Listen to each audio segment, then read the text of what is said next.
The legend of the Nazi gold train, a mysterious convoy purportedly filled with gold, jewels and other treasures looted by the Nazis during World War II, is a gripping tale that has captivated historians, treasure hunters and conspiracy theorists for decades. The story centers around a train that is believed to have disappeared into the lower Silesian region of Poland towards the end of the war as the Soviet army closed in on retreating German forces. According to various accounts, in the chaotic final days of the Third Reich, as Allied forces advanced into German-held territory, high-ranking Nazi officials ordered the movement of vast quantities of stolen wealth towards safer areas, primarily in the south and east of Germany. The aim was to use these riches to fund a Nazi insurgency after the war or secure personal escape routes. Lower Silesia, with its complex system of tunnels and mines, many of which were part of the secret Nazi Project Risi Giant, was deemed to be a suitable place to hide these assets. The most enduring legend speaks of a train laden with up to 300 tons of gold,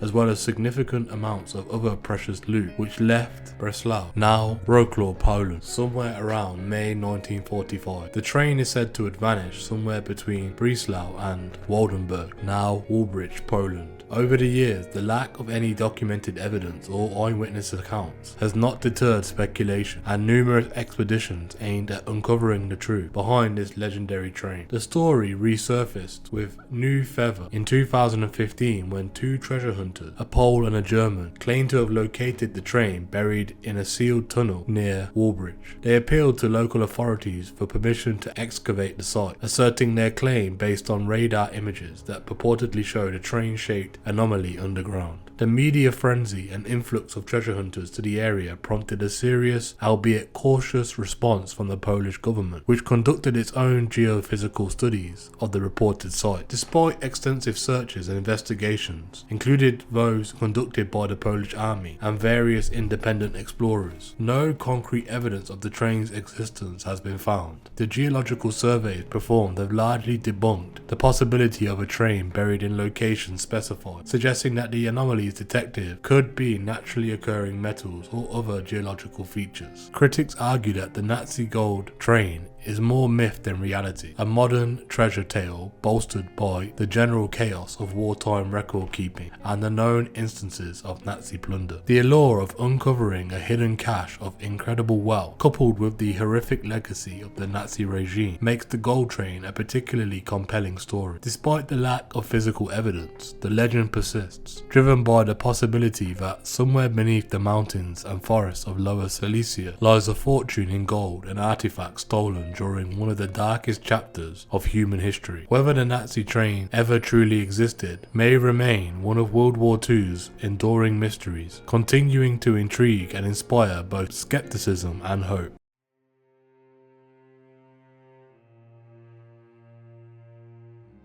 The Honjo Masamja represents one of the most storied and revered artifacts in the realm of Japanese swords, created by the legendary swordsmith Goro Nyodo Masamja. This sword is considered a masterpiece of craftsmanship and a national treasure in Japan. Masamja's swords are renowned for their beauty and quality. The Honjo Masamja, named after General Honjo Shigenga, who captured it in battle in the 16th century, is perhaps the most famous of all Masamja swords. The history of Honjo Masamja is not just the story of a weapon, but a symbol of Japanese culture and martial heritage. The sword was passed down through generations of feudal lords and became a prized possession in the Gunwa shogunate, symbolizing power and authority, after the Meiji Restoration in 1868, which marked the end of the feudal Japan. The sword continued to be held in high esteem as a cultural icon. However, the whereabouts of the Honjo Masamja became a matter of great mystery following World War II. In the aftermath of Japan's surrender, American occupation authorities ordered all swords owned by Japanese military and police be surrendered. This included family heirloom swords and historically significant pieces. The goal was to prevent the use of swords as weapons in any potential resistant movements, but many swords were also removed as war trophies. According to popular accounts, in 1946, a US serviceman stationed in Japan acquired the Honjo Masamja, among other swords, possibly without understanding its historical and cultural significance. The sword was reportedly turned over to the police station in Majiro, and then at some point it disappeared into the chaos of post-war Japan. The identity of this serviceman and the subsequent chain of custody of the sword remain unknown. Efforts have been made to locate and return Honjo Masamja to Japan, recognizing its immense cultural value and irreplaceable heritage. Various scholars, collectors, and Japanese cultural institutions have been involved in trying to track down the sword, hoping that it might resurface in a private collection, an auction, or possibly be repatriated if found abroad.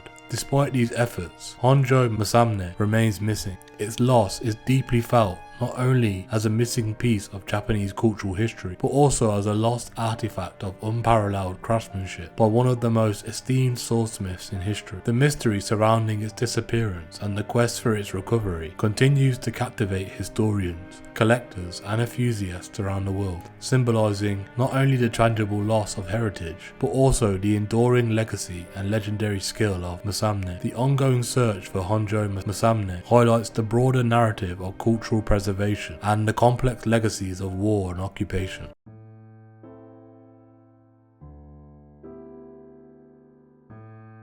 The Patalia Necklace was an extraordinary piece of jewellery that epitomized the opulence and splendour of the Indian princely states during the British Raj, commissioned by Maharaja Bipinda Singh of Patiala, one of the richest and most flamboyant Indian princes of the early 20th century. The necklace was a dazzling creation of the French jewellery house Cartier. It represents a significant chapter in the history of luxury, craftsmanship, and the global trade in precious gems. Crafted in 1928, the Patalia necklace was designed with an extravagant display of wealth and power. It was composed of 5 rows of platinum chains adorned with 2,930 diamonds, totaling nearly 1,000 carats. The centerpiece of the necklace was the De Beers diamond, a mammoth yellow diamond of 234.65 carats, which was at the time the 7th largest diamond in the world. The necklace also included other large and rare diamonds and was embellished with Burmese rubies, adding to its allure and grandeur. The Maharaja of Patalia was known for his luxurious lifestyle and his passion for exquisite jewellery. The commissioning of the Patalia necklace was part of a larger tradition among Indian royalty to order lavish pieces from European jewellers, a trend that reflected their immense wealth and their connections with European elites. Cartier, known for its exquisite craftsmanship and innovative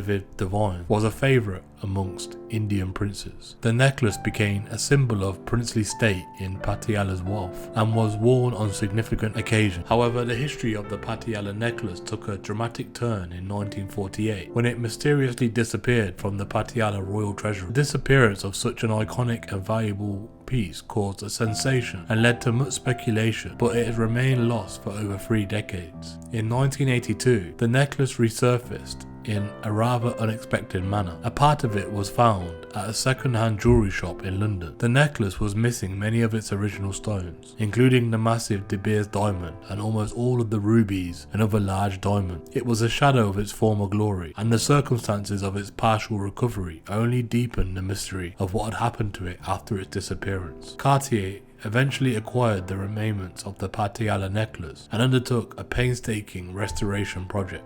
Given the loss of the original stone, Cartier used synthetic and lesser diamond and other gems to restore the necklace as closely possible to its original design. The restored necklace, whilst no longer possessing all of its original stones, remains a testament to the grandeur of the original creation and a piece of art in its own right. Today, the Patalia necklace, even in its altered state, stands as a symbol of cultural and historical connections between Indian princely states and European luxury goods. It also serves as a reminder of the fleeting nature of material wealth and the enduring value of craftsmanship and beauty. The story of the Patalia necklace continues to fascinate both jewellery lovers and historians, representing a poignant narrative of loss, recovery, and artistic endeavour.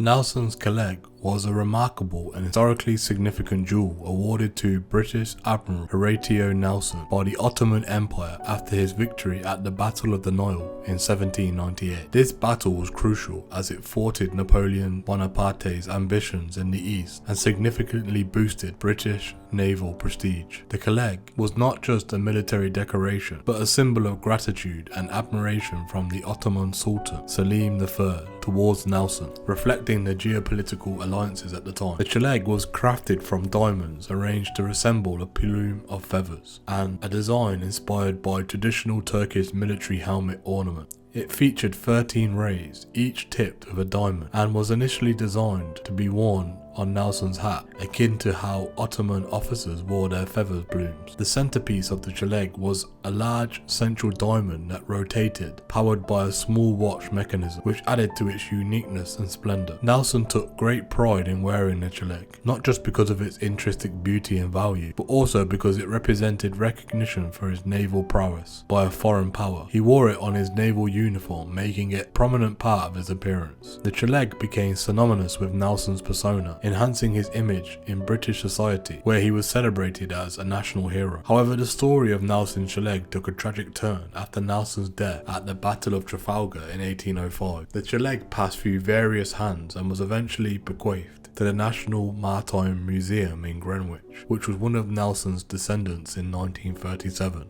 It was displayed there as part of a collection celebrating Nelson's life and naval career. The jewel's journey ended abruptly and shockingly in 1951 when it was stolen from the museum under mysterious circumstances. Despite investigations and widespread media coverage at the time, the Cheleg was never recovered, and details of the theft remain largely unclear. The loss of such an iconic piece of naval and national heritage was a significant blow to the museum and those who valued the historical connection it represented. Today, Nelson's Cheleg continues to captivate the imagination of one of the lost treasures of maritime history. Its disappearance adds a layer of mystery and intrigue to an already legendary figure in British naval lore. The Cheleg not only symbolised Nelson's achievements and the respect he commanded, but also the broader narrative of maritime exploration, military heroism, and a cross-cultural exchange in the age of sail.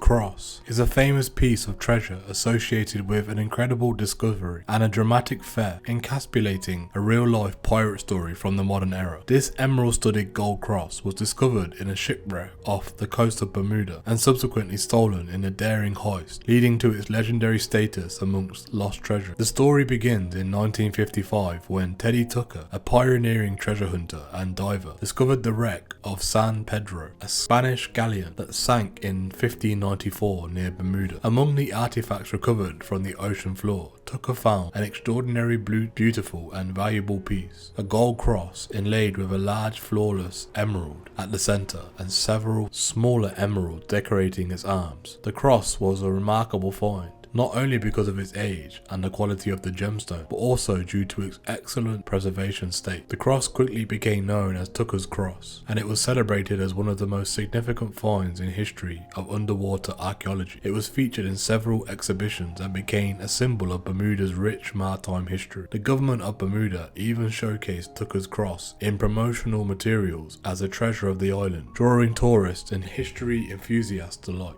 However, the story took a twist in 1975, shortly before a scheduled visit by Queen Elizabeth II to Bermuda, during which she was expected to view the cross amongst other artifacts. When officials went to the museum to prepare the cross for an exhibition, they discovered that it had been stolen. In a bold move, the thieves had managed to replace Tucker's cross with a cheap plastic replica, which went unnoticed until the moment the original was meant to be presented. Theft of Tucker's cross sparked massive investigation, but despite extensive efforts by locals and international authorities, the cross was never recovered. The audacious nature of the crime and the fact that the thieves had managed to switch the real cross with a fake added to the mystique surrounding the event. Over the years, various theories have surfaced regarding the fate of Tucker's cross. Some speculate that it was melted down for its gold and gemstones, effectively destroying it. Others believe it may still be intact, possibly hidden away by private collectors. The true circumstances surrounding its disappearance continue to elude detectives and treasure hunters. Today, Tucker's Cross remains one of the most famous lost treasures. Its story, a combination of historical intrigue, remarkable discovery, and unsolved crime. It serves as a reminder of the risks and mysteries involved in the world of treasure hunting and the lengths to which individuals will go to possess such priceless artifacts. The loss of Tucker's Cross is not only a significant cultural and historical tragedy for Bermuda, but also a compelling chapter in the broader narrative of maritime archaeology.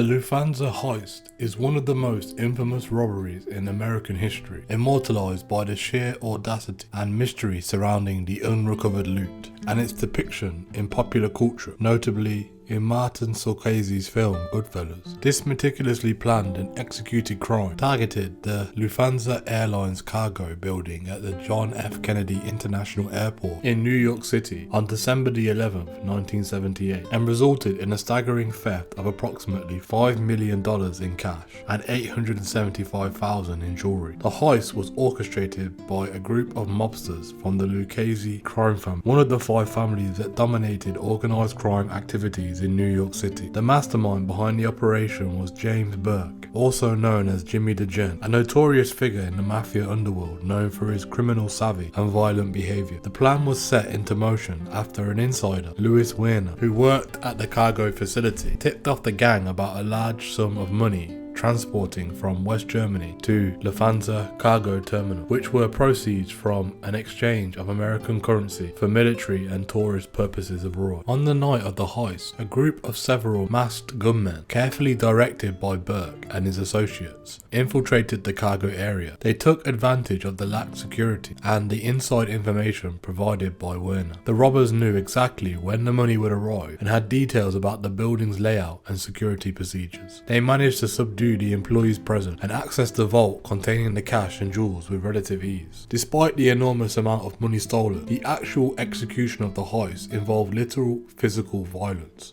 though the physical intimidation and precise timing instilled fear and ensured control over the situation. After the robbers left, the heist was soon discovered, triggering one of the most extensive criminal investigations of the time, led by the FBI and local law enforcement. However, the aftermath of the heist was marked by a brutal cleanup operation orchestrated by Burke, who was paranoid about being caught. Most of the individuals involved in the heist were murdered or disappeared under mysterious circumstances, effectively silencing potential witnesses and securing Burke's tracks. Louis Werner was later arrested and convicted for his role as an inside man. The Lufthansa heist remains largely unsolved, with most of the money and jewelry never recovered. Over the years, several arrests were made, including high-profile mobsters connected to the crime, but the direct evidence linking them to the heist was limited, and many of the charges were not directly related to the robbery itself. The fascination with the Lufthansa heist continues to endure, partly because of the significant sum stolen and almost mythical status it achieved in the annals of crime history. It remains a pivotal story in the narrative of organized crime in America, highlighting the reach and influence of the mafia in the 1970s, the vulnerabilities in airport security, and the dark allure of the heist plots that continue to captivate the public imagination.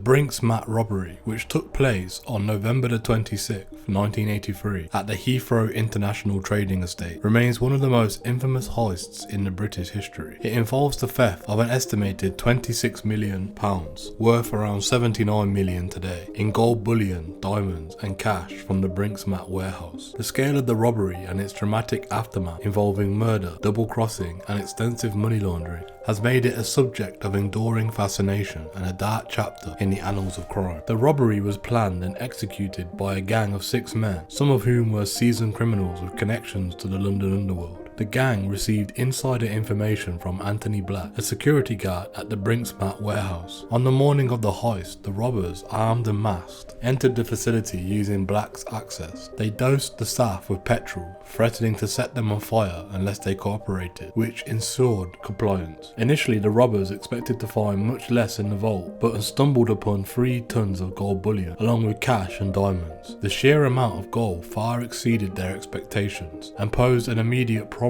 of how to dispose of and profit from such conspicuous stolen goods. The aftermath of the robbery turned into a complex web of money laundering and violent fallout. Much of the gold was believed to have been melted down and sold on the international gold market, effectively laundering it by turning the bullion into intraceable cash. John Palmer, a notorious gold dealer, was implicated in the smelting and distribution of the gold, although he was later acquitted of all charges related to the Brinks Mat heist. The substantial proceeds from the crime funded an an escalation in criminal activities and lifestyle spending amongst various interconnected members of London's criminal underworld. However, the vast wealth also led to intense police scrutiny and infighting amongst criminals over the division of the spoils. Several of those involved were murdered in disputes over the loot, and others turned informer or were caught by the police. The investigation into the Brinks Mat robbery led to a number of convictions. Mickey McAvoy, one of the ringleaders, was sentenced to 25 years in prison, and others associated with the heist were also incarcerated. However, the majority of the gold was never recovered, and many involved in its laundering remained unprosecuted due to the complexity of tracking down the dispersed assets. Over the years, the Brinks Mat robbery has entered British criminal law as a story of greed, betrayal, and the dark side of the gold trade. It has been subject to numerous documentaries, books, and investigations, each delving into different aspects of the crime and its wider implications on criminal operations in the UK. The robbery not only exposed vulnerabilities in security practices at the time, but it also underscored the challenges law enforcement faces in tackling organised crime and financial laundering on a global scale.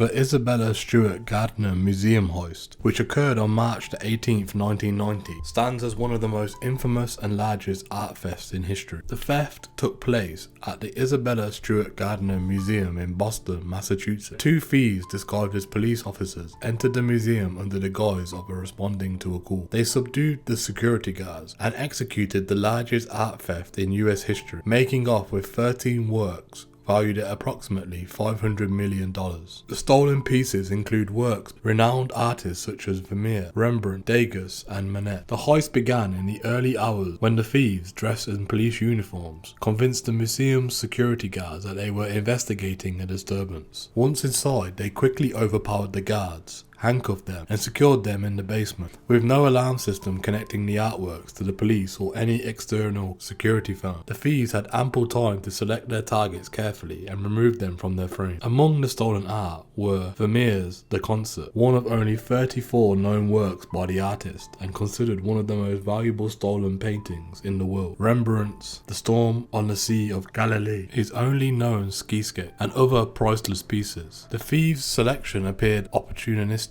but highly valuable, indicating some level of premeditation and knowledge of art. Despite the high profile of the case, extensive media coverage, and the involvement of the FBI, no arrests have been made, and none of the artworks have been recovered. Over the years, numerous leads have been pursued, including connections to organised crime, and various theories pointing to inside knowledge of the museum's security protocol. The museum still displays the empty frames of the stolen paintings as a placeholder for the missing works, and as a somber reminder of the theft. The Isabella Stewart Gardner Museum has offered a reward of $10 million for information leading to the recovery of the stolen art in good condition. This case remains active, with the museum and the federal authorities continuing to seek information that could lead to the resolution of the enduring mystery. The heist not only signifies a significant loss to the cultural heritage and the art community, but it also highlights the challenges and vulnerabilities museums face in securing and preserving such invaluable treasure.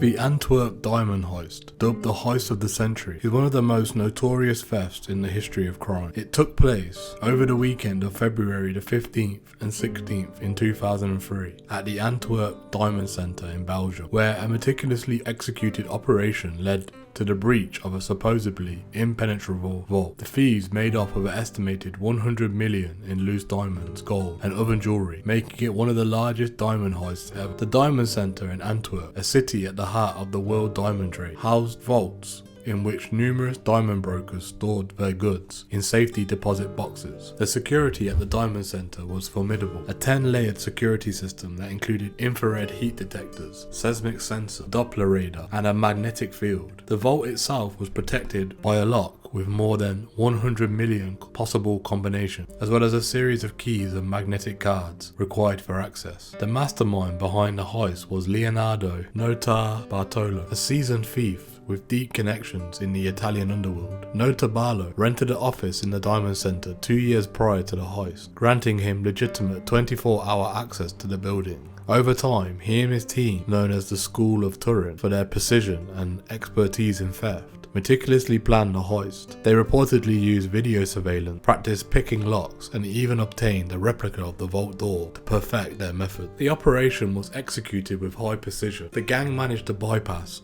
all the security systems, including the sophisticated vault door mechanism. They reportedly used aluminium tape to trick the magnetic sensors and recorded over security cameras to cover their movements. The exact details of how they managed to disarm the sophisticated security system remain partly speculative, but are believed to involve the combination of technical expertise and inside knowledge. Once inside the vault, the thieves took their time to select the most valuable goods, leaving behind less valuable items and ensuring they only took what they could realistically sell on the black market. Total haul was so significant that they could not carry everything and had to leave some behind. Nota Batalo was arrested after police found evidence linking him to the crime, including DNA evidence on a partially eaten sandwich near the crime scene. In 2005, he was convicted and sentenced to 10 years in prison. Nota Bartolo claimed that he was part of a larger conspiracy and that the heist was a commissioned job, suggesting that other, more influential figures were involved and that the stolen diamonds were actually insured jewels meant to be stolen as part of an insurance fraud scheme. Despite Nota Bartolo's arrest and subsequent jail time, most of the diamonds were never recovered, and the identities of his accomplices remain uncertain. The Antwerp diamond heist continues to be studied as a case of extreme criminal sophistication and a stark reminder of the vulnerabilities that can exist even in the most secure system. It remains a legendary tale in the criminal underworld,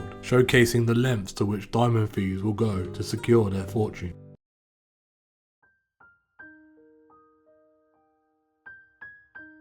The Graff Diamonds robbery, which occurred on August 6, 2009, is one of the most audacious jewellery heists in the UK history. Thieves made off with jewellery worth nearly £40 million, around $65 million at the time, from the prestigious Graff diamond store on New Bond Street in London. The heist was meticulously planned and executed, involving a combination of precise timing and violent threat, although no one was physically harmed. The robbers, 2 men, entered the stores posing as customers. They were well dressed and initially appeared as legitimate clients. The men used professional makeup and latex prosthetics to appear to alter their appearances, thus evading immediate recognition and later identification by witnesses and security footage. Once inside, they pulled out handguns, threatened the staff, and efficiently started collecting the jewels, including rings, bracelets, and necklaces adorned with diamonds. The robbers' approach was calculated. They specifically targeted high-value items that they seemed to know in advance would be available. Within minutes, they had filled their bags with over 40 pieces of jewellery, some containing diamonds that were over 3 carats each. The audacity and speed of the operation allowed them to leave before law enforcement could respond to the scene.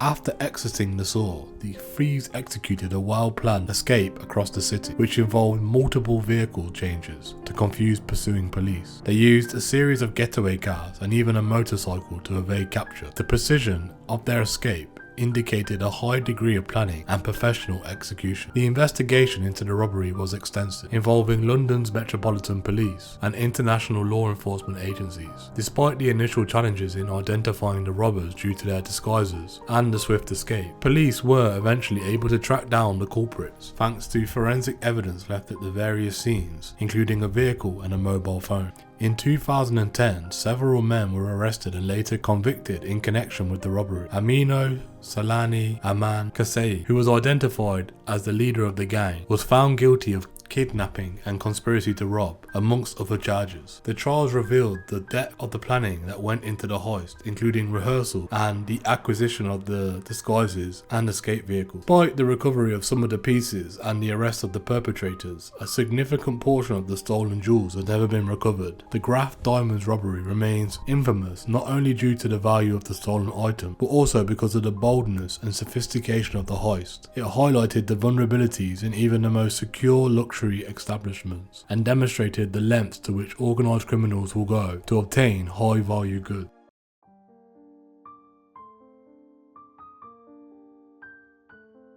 The theft of the Ivory Coast crown jewels in 2011 is a stark example of the vulnerabilities faced by national treasures held around the world. This incident involved the theft of approximately 80 precious artifacts from the Musée des Civilisations de Côte d'Ivoire, located in Abidjan, the country's largest city. The stolen items include gold pendants, necklaces, masks, sculptures and religious artifacts, representing a significant loss to the cultural heritage of the Ivory Coast. The robbery occurred during a period of significant political turmoil and instability in the Ivory Coast. Following the disputed presidential election in 2010, this unrest led to widespread violence and insecurity, conditions that likely facilitated the theft of the crown jewels. The exact details of the robbery, such as the date and the method of the theft, were not widely publicised, which is indicative of the chaotic situation in the country at the time. Stolen artifacts were not just valuable in terms of material composition, they were also irreplaceable pieces of the Ivory Coast's history and cultural identity. These items were used in significant cultural and religious ceremonies and were symbols of the nation's rich traditions and histories. Their loss deprived the country of a vital link to its past and diminished the cultural richness. Following the theft, there was a significant outcry from both local population and the international community.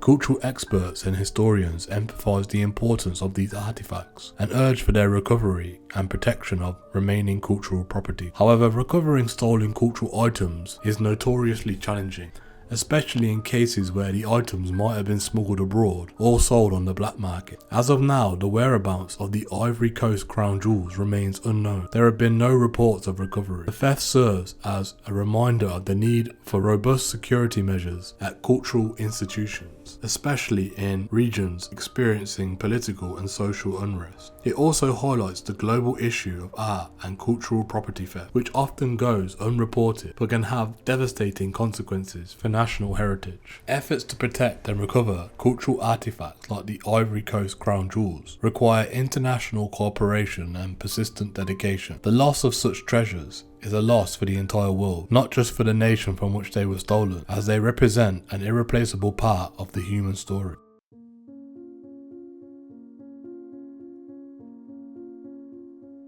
Brussels Airport Diamond Heist, which took place on February 18th, 2013, is a standout example of a meticulously planned and boldly executed robbery that shocked the global diamond industry. The heist unfolded at Brussels Airport, one of Europe's key international transit hubs, and involved a highly coordinated attack that led to the theft of diamonds worth an estimated $50 million.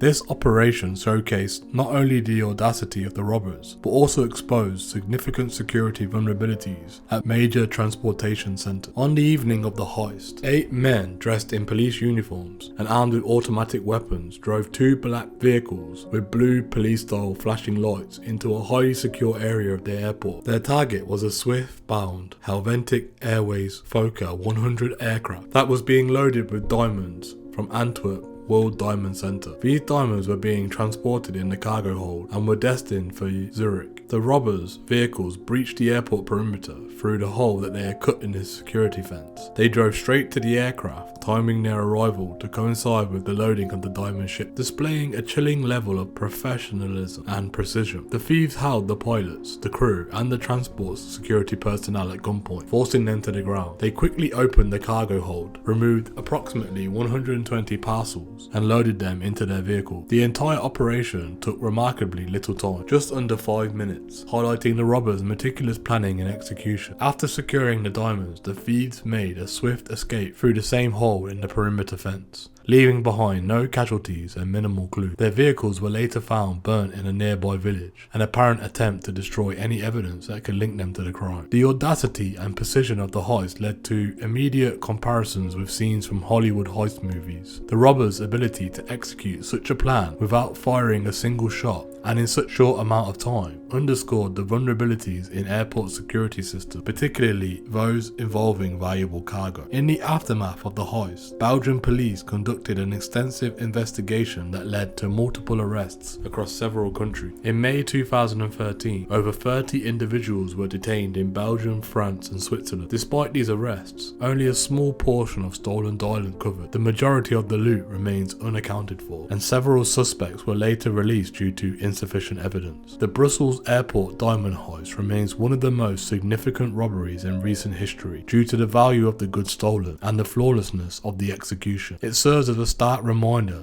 of the ongoing risks associated with the transporting of high-value items and has led to increased security measures at airports worldwide. The heist continues to fascinate both the public and security experts as a case study in both criminal ingenuity and the critical importance in robust security protocols.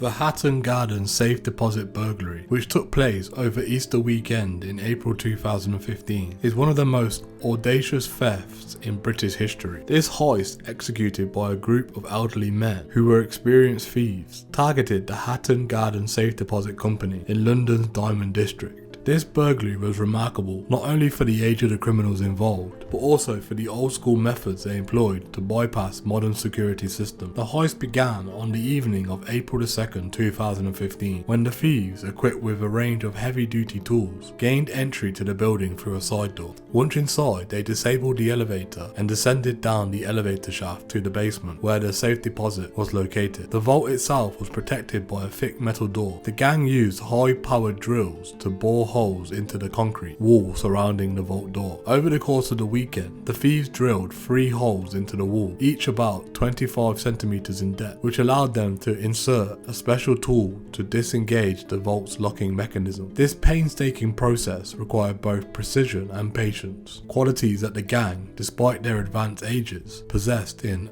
abundance. The methodological nature of their work allowed them to avoid triggering the sophisticated alarm system that protected the vault. Once inside the vault, the thieves had access to the contents of 72 safety deposit boxes, which contained a vast array of jewellery, precious stones and cash. The total value of the stolen goods was initially estimated to be 14 million, but subsequent evaluations suggest the figure could be much higher, given the nature of the items stored in the boxes. The burglary was discovered on the morning of April 7th, when staff returned from the holiday weekend. The scene inside the vault was chaotic, with numerous boxes pried open and their contents removed. The police investigation quickly uncovered significant evidence, including surveillance footage that captured the thieves entering and exiting the building. In the ensuing months, the police made a series of arrests, and the culprits, most of whom were seasoned criminals in their 60s and 70s, were brought to trial. The ringleaders received prison sentences, and the case garnered substantial media attention due to the advanced age of the criminals and the old-fashioned methods they used. The story of the Hatton Garden heist has since been dramatised in several films and documentaries, each highlighting the audacity and unexpected nature of the burglary. Despite the recovery of some stolen items and the conviction of the burglars, a significant portion of the loot remains unaccounted for. The Hatton Garden safe deposit burglary remains a remarkable event in the annals of crime, demonstrating that old-school skills can sometimes match and even outwit modern security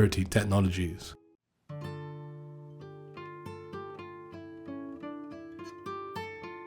The Dresden Green Vault Heist, which occurred on November 25th, 2019, stands as one of the most significant art thefts of the 21st century. This meticulously planned and audaciously executed theft targeted the Green Vault, one of the oldest museums in Europe, located in Dresden Castle in Dresden, Germany. The museum is renowned for its collection of treasures, which includes a vast array of precious artifacts dating back to the 18th century. The heist began in the early hours of the morning, when the thieves initiated a distraction by setting fire to a nearby electrical junction box, causing a power outage that affected the streetlights and the museum's alarm system. With the security measures weakened, the thieves used an axe to break through the window, gaining entry into the museum with minimal resistance due to the outage. Once inside, the thieves headed straight for the jewellery, which housed some of the museum's most valuable pieces. In a matter of minutes, they smashed the display cases and grabbed whatever they could, focusing particularly on 3 specific sets of 18th century jewellery, including brilliant cut diamonds and other precious stones. The stolen items included a sword with a hilt encrusted with 9 large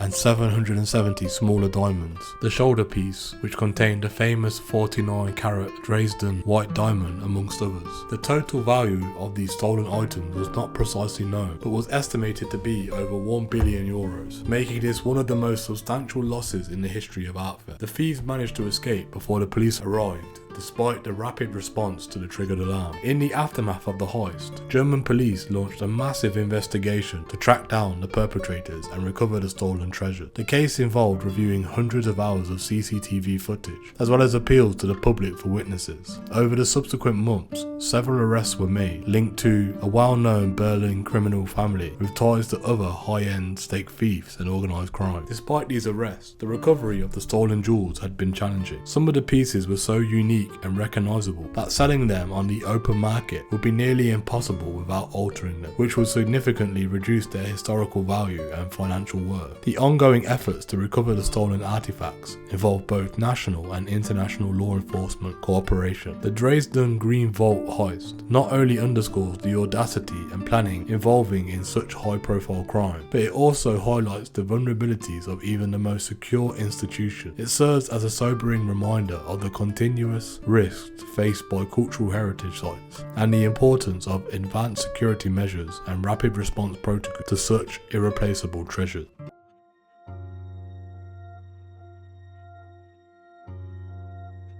Tale of Raphael's Lost Painting, Portrait of a Young Man, encapsulates the dramatic narrative of art, war and mystery. Raphael, born Raffaello Sanzino in 1483, was one of the luminaries of a high Renaissance, an artist whose influence on the development of Western art is immeasurable. Among his many celebrated works, Portrait of a Young Man holds a particular intrigue, not only for its artistic merit but also for its disappearance during one of the darkest periods in modern history. Created between 1513 to 1514, Portrait of a Young Man is considered one of Raphael's masterpieces in portraiture, showcasing his skills in capturing the subtlety, expression and complexity of human introspection. The painting is believed to depict a nobleman of the period, possibly a close associate or patron of Raphael, although the exact identity of the subject remains unknown. The work is renowned for its detailed representation of a young man's attire and a contemplative, almost melancholic expression on his face, which offers a window into the personality and mood of the sitter. The painting exemplifies Raphael's prowess and in blending realism with idealism, a hallmark in his mature period. The painting's history took a dramatic turn in World War II. Prior to the war, Portrait of a Young Man was part of Karczewski's collection in Krakow, Poland. However, in 1939, as Nazi forces invaded Poland, the painting was among the numerous artworks seized by the Nazis. Adolf Hitler's regime was notorious for plundering art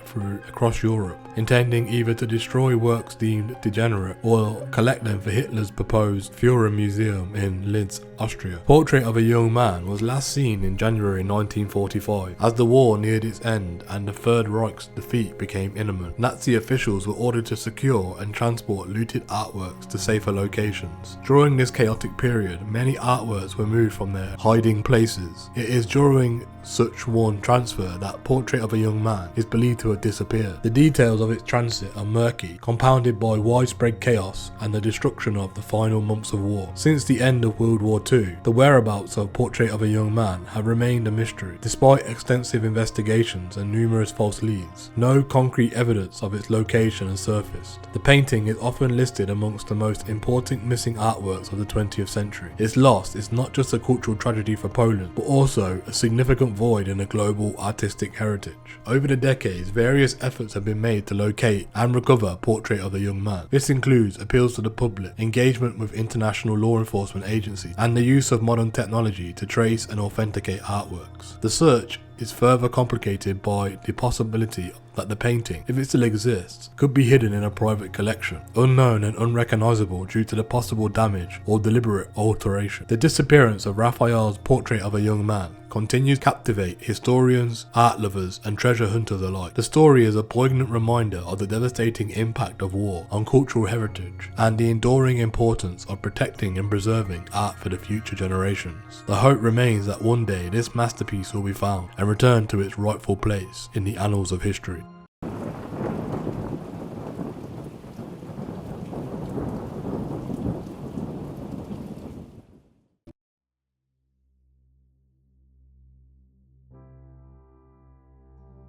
The Amber Room, often referred to as the 8th wonder of the world, was a masterpiece of Baroque art and one of the most lavish and unique chambers ever constructed. Its history spans several centuries, involving craftsmanship, diplomacy, theft, and the devastating impacts of war, leading to its current status, one of the greatest lost treasures in history. The origins of the Amber Room date back to the early 18th century, specifically to 1701, when construction began. It was initially conceived as part of the new royal palace in Prussia, which was designed by German sculptor Andreas Sculpture and Danish amber craftsman Gottfried Wolfram. The room's panels were made from several tons of amber, meticulously carved and ornamented with gold leaf and precious stones, covering approximately 55 square meters and glowing with a warm golden hue. In 1716, Prussian King Frederick William I gifted the Amber Room to Peter the Great of Russia as a symbol of Prussian-Russian alliances against Sweden. The room was shipped in pieces to Russia, where it was eventually installed in the Catherine Palace of Tsarskoye Selo, just south of St. Petersburg. Over the next several decades, the room was expanded and elaborated upon, with additional amber ships from the Baltic coast to complete its decoration.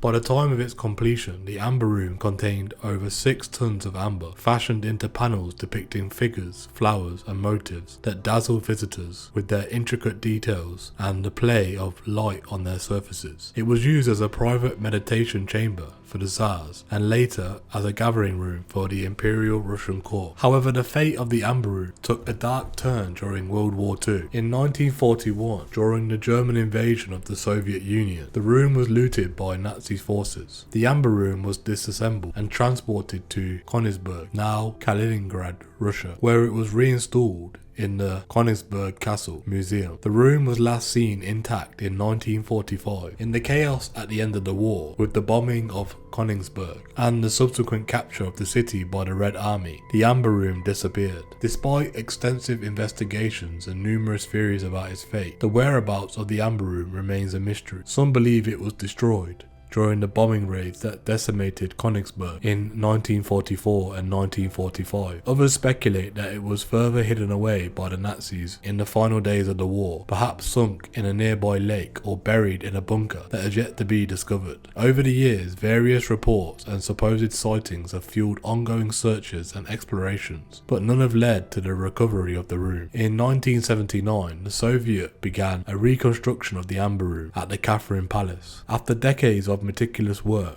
relying on photograph memories of those who had seen the original and traditional craftsmanship, a reconstructed Amber Room was unveiled in 2003. This room stands as both a tribute to the original masterpiece and a testament to the loss endured by the cultural heritage due to the ravages of war. The story of the Amber Room encompasses the heights of artistic achievement and depths of wartime plunder. It serves as a powerful reminder of the cultural losses that can occur in times of conflict, and the enduring hope that lost beauty might one day be recovered, or if forever lost, at least remembered and honoured through its restoration.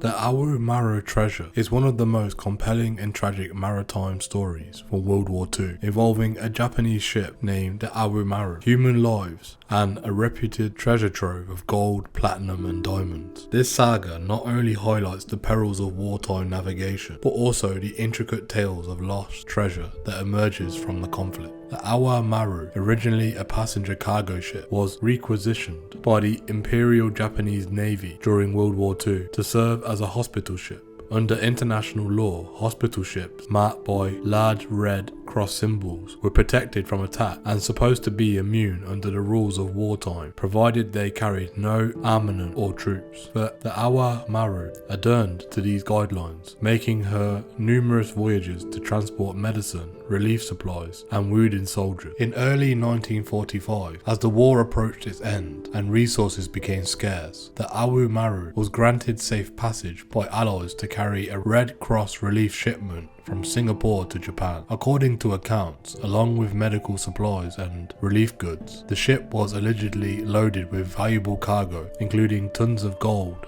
platinum and precious stones, assets looted from Southeast Asia by the Japanese military intended for use in Japan's war efforts. Upon its return voyage to Japan, after delivering the relief goods in Singapore, the Au Maru made a fateful navigation error on the night of April 1st, 1945. Despite being clearly marked and illuminated as a hospital ship, she was torpedoed by the American submarines USS Queensfish under the command of Lieutenant Commander Charles Elliott Laughlin. The submarine's crew mistook the Au Maru for a military transport, the tragic error that led to the death of all but one of the 2004 people on board. Immediately realizing the mistake, Laughlin reported the incidents to his superiors. The United States government, acknowledging his grave error, issued an apology to Japan and offered reparations, including to offer another ship as a replacement. However, the incident severely strained relations and added to the wartime animosity. The legend of the Au Maru's treasure began almost immediately after its sinking, spurred by reports of the ship's mysterious cargo. The allure of such wealth lying on the ocean floor sparked numerous expeditions in the post-war years to locate and salvage the wreck. However, the exact location of the ship in the vast expanse of the sea made these missions incredibly challenging. Various attempts to find the Au Maru and verify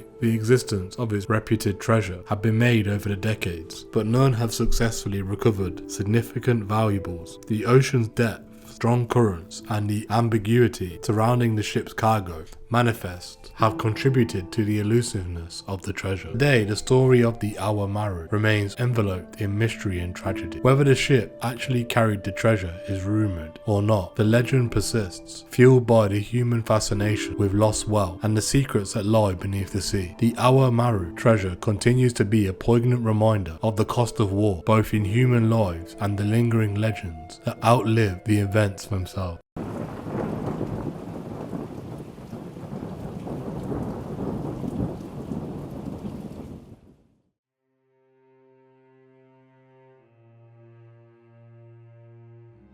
The Honjo Masamja represents one of the most storied and revered artifacts in the realm of Japanese swords, created by the legendary swordsmith Goro no Yodo Masamja. This sword is considered a masterpiece of craftsmanship and a national treasure in Japan. Masamja's swords are renowned for their beauty and quality. The Honjo Masamja, named after General Honjo Shigenga, who captured it in battle in the 16th century, is perhaps the most famous of all Masamja swords. The history of Honjo Masamja is not just the story of a weapon, but a symbol of Japanese culture and martial heritage. The sword was passed down through generations of feudal lords and became a prized possession in the Gunwa shogunate, symbolizing power and authority. After the Meiji Restoration in 1868, which marked the end of the feudal Japan, the sword continued to be held in high esteem as a cultural icon. However, the whereabouts of the Honjo Masamja became a matter of great mystery following World War II. In the aftermath of Japan's surrender, American occupation authorities ordered all swords owned by Japanese military and police be surrendered. This included family heirloom swords and historically significant pieces. The goal was to prevent the use of swords as weapons in any potential resistant movements, but many swords were also removed as war trophies. According to popular accounts, in 1946, a US serviceman stationed in Japan acquired the Honjo Masamja, among other swords, possibly without understanding its historical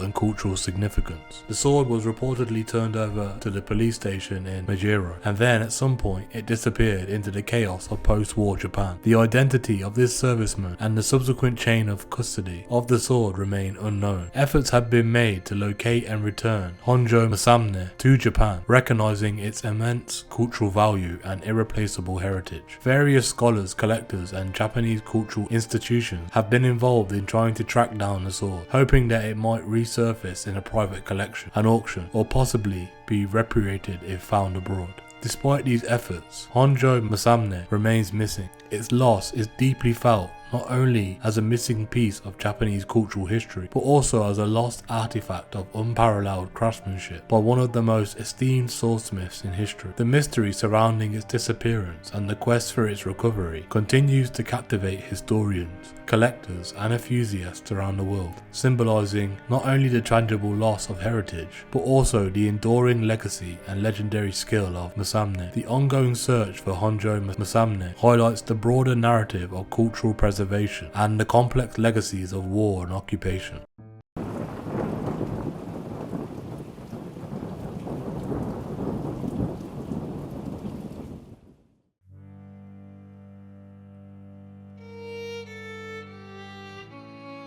The Imperial Faberge eggs, among the most opulent and intriguing artifacts of the late Russian Empire, are not only masterpieces of craftsmanship, but also subjects of enduring historical mystery. Created by Peter Karl Faberge and his craftsmen for the Russian Imperial family from 1885 to 1917, these eggs were annual Easter gifts for the Tsar's wife and mother. Out of the 50 Imperial eggs made, 7 remain missing, sparking fascination and speculation amongst collectors, historians and treasure hunters. The tradition began in 1885 when Alexander III commissioned the first egg as an Easter surprise for his wife, Emperor Maria Feodorovna. This egg, known as the hen egg, featured a simple white enamel shell that opened to reveal a golden yolk, which in turn contained a golden hen and a tiny diamond replica of the imperial crown. Pleased with the gift, the Tsar made it a yearly tradition, each egg containing a surprise, and these grew increasingly elaborate over the years. After Alexander III's death, his son Nicholas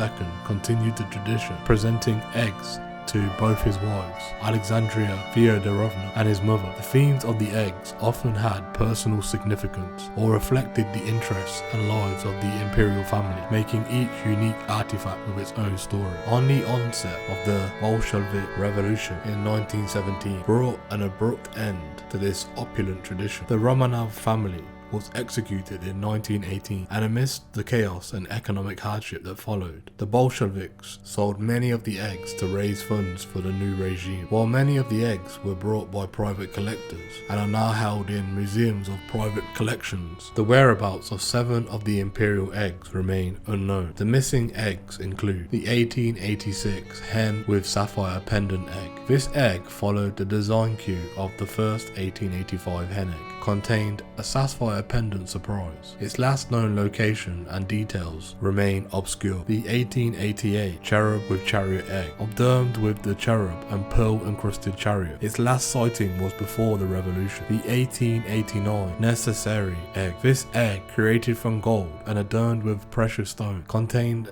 a lady's compact set of grooming tools.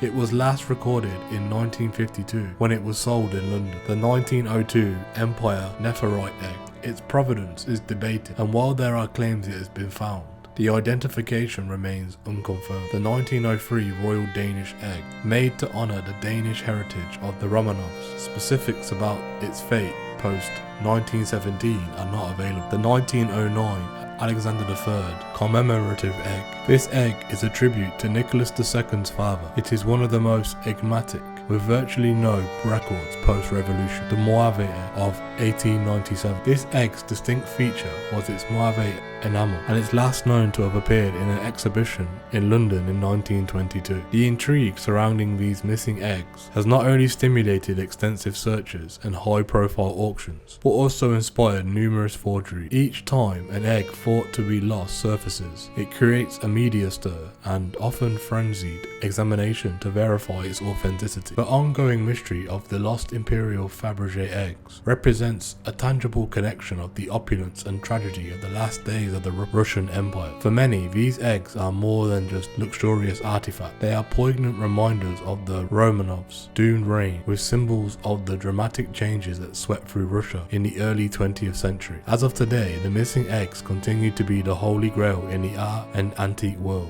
representing some of the most elusive treasures waiting to be found.